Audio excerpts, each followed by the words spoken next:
Għadd ta' priġunieri ttieħdu fl-Iskola tal-Arti fil-Belt Valletta biex hemmhekk jaraw il-biċċiet tal-arti tagħhom jintwerew fil-pubbliku. Xogħlijiet li l-valur tagħhom ma jiġix biss mill-valur artistiku iżda anke mill-esperjenzi u l-ħsibijiet li l-priġunieri interpretaw fihom.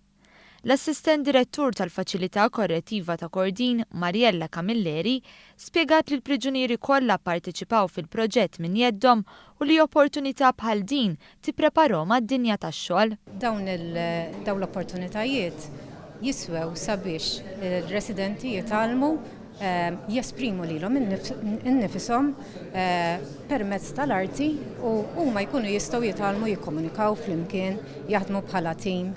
Dawn huma kollha kwalitajiet li huma ferm importanti għal meta huma joħorġu għad-dinja tax-xogħol.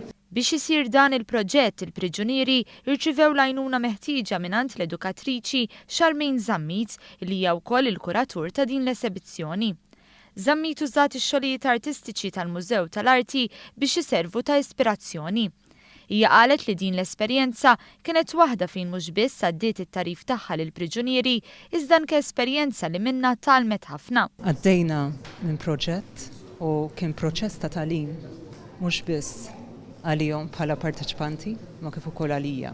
Illa li aħna konna naqsmu il-knowledge tagħna, konna naqsmu t-tarif tagħna. Ġifieri ma kienx biss dwar l-arti, però kien anke dwar il-ħajja. Konna niddiskutu ħafna aspetti tal-ħajja u affarijiet li narawhom iseħħu llum. Il-Ministru tal-Intern u s-Sigurtà Nazzjonali Michael Farrugia, illi kien preżenti għal ftuħ tal-esibizzjoni, saħaq fuq l-importanza li l-priġunieri meta joħorġu mill-ħabs ikunu lesti għal ħajja ta' barra.